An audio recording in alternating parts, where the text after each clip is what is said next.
For today's video mga maris, samahan nyo ako sa aking pag-harvest ng mani. Bali itong video na ito mga maris, part 3 na po to sa aking pagbablog kasi sobrang haba kasi ng mga video ko mari, kaya inaano hati-hati ko lang po siya. At ayun na nga mari, nag-start na po ako magtatanggal ng mani. At pagpasensyahan nyo na mga mari kung bakit ganyan yung aking pag-upo mga mari, kasi kailangan po talaga is nakaharap sa akin yung sako para mabilis ko maipasok yung mga mani. O baka naman yung iniisip nyo dyan is iba yung mani, char. At ayun na nga mari, pagpasensyahan nyo na pala yung aking background sa aking pagbo-voice over, kasi nandito po ako sa labas nag-voice over mga mari, kasi tulog na yung mga tao po sa loob ng bahay. Ay kito kasi ng aming paligid mga mari is puro kasi mga puno to mga puno, kaya ganyan po yung maiingay. Hindi ko alam kung anong insekto yan na maiingay mga mari. At ayun na nga mari, nagtatanggal na ako. Tingnan nyo yung bawat puno naman ni mga mari, di ba napakarami mga mari. At ayun na nga mari, hindi lang naman po kami nila papa ang nag-harvest ng mani, marami po talaga kami ng mga mari. At ayun na nga mari, nagpagdaldalan pa ako kay Ninang. Kailangan mo talaga mga mari na mag-gloves ka niyan mari, kasi napakaputik po talaga. Pero yung suot ko naman yan mari, dalawang leggings yan at naka-short pa ako mga mari. Buti na lang po talaga is nakisama talaga ang panahon, hindi siya uminit masyado, 'di ba? Sayang yung glota shark. Kala mo naman nag-glota.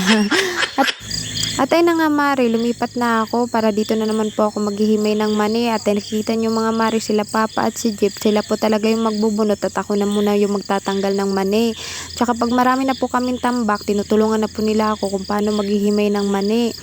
Tsaka hindi lang po talaga kami yung nandito nag-harvest mga mari, marami po talaga nag-harvest dito. Meron pa dito sa kabilang, meron pa dito sa kanan. Yung pinakahaba na yun na manihan mga mari, 1.5 araw lang po yan, natatapos na po yan ng agad. Tapos kinabukasan doon na naman kami doon sa kabila.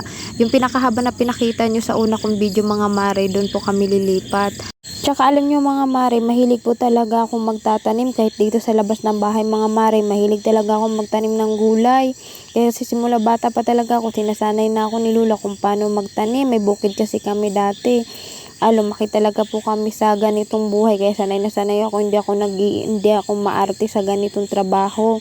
At ayun na nga mari, tingnan nyo yung bawat bunga ng puno ng mani, diba napakarami mga mari. Ang init na po talaga sobra yan mari, tapos bigla pang umulan ng hapon na iyan.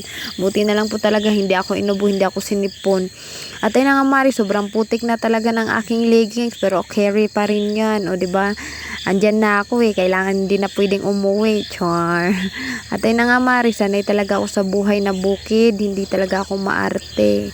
Ito yung kasi nasanayan ko na paglaki. At ayun na nga mari, pagpasensyahan nyo na ako, nabubulol pa ako. At ayun na nga mari, sobrang init na po talaga. O tingnan nyo, ang dami po talaga namin nag-harvest, kaya patapos na po talaga yan.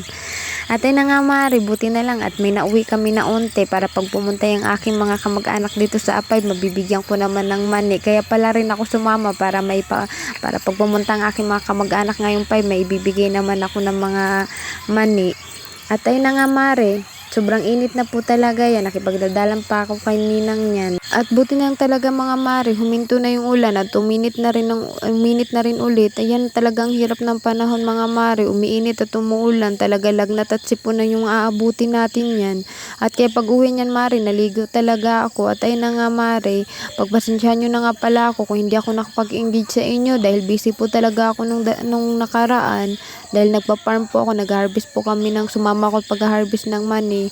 At kahapon rin busy ako. At ngayon mga mare, may panahon na po talaga ako makipag-engage sa inyo. Lahat po nagko-comment sa akin ay i-resbackan ko po mga mare. At ayun na nga mare, hapon na yan kailangan na po namin huminto. Kaya yung nahimay namin ng mani, ititimbangan na po yan. Tapos yung iba iuwi po namin. Kaya hanggang dito na lang ang aking video mga mare. Hi guys, so follow ng aking page. Thank you.